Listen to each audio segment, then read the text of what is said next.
Aujourd'hui les gars, je vais vous raconter un thread d'horreur. Ça n'a jamais été fait sur YouTube.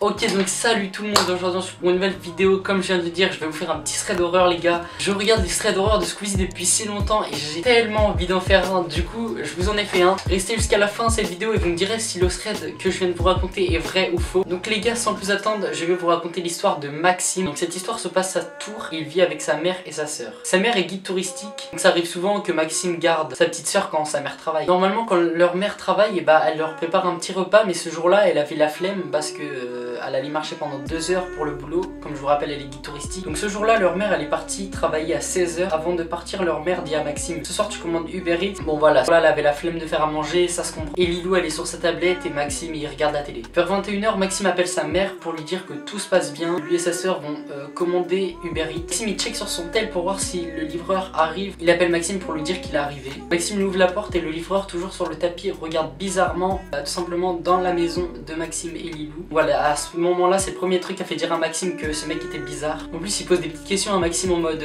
t'es tout seul chez toi? Le livreur regarde, il voit sa sœur et il demande même avec la voix qui monte cette sœur là en mode vénère, tu vois. Maxime il est un peu gêné à ce moment-là, il sait pas trop quoi répondre. Pendant 10 secondes le livreur il regarde Maxime sans rien dire. Là à ce moment là Maxime il s'est vraiment dit que ce mec était bizarre et qu'il fallait absolument qu'il parte. Pour le faire partir il dit ouais mon père arrive dans 10 minutes, alors que c'est totalement faux, son père n'arrive pas dans 10 minutes. Maxime arrache la commande des mains, il ferme la porte à clé et voilà, il se dit que tout va bien, il va enfin pouvoir manger avec sa soeur tranquillement. Bon il a toujours un peu peur, il se demande ce qui vient de se passer. En mangeant il arrive à passer vite à autre chose. Et 1 heure après sur son téléphone il reçoit une notification, plus précisément un message du livreur qui lui disait: à ce que je vois ton père n'est toujours pas arrivé. Là vraiment il commence vraiment à avoir très peur. Il va même regarder par la fenêtre si le livreur est encore là, et oui il voit le livreur là devant chez lui, devant sa maison, dans une voiture. Du coup à ce moment là Maxime il dit à sa soeur d'aller dans sa chambre. Du coup Maxime et sa soeur vont dans sa chambre. Maxime décide d'appeler sa mère parce que là il trouve vraiment le mec vraiment chelou et il sait pas ce qui va lui arriver tout simplement. Il appelle sa mère, il lui dit qu'il y a un mec bizarre devant chez lui dans une voiture. Du coup sa mère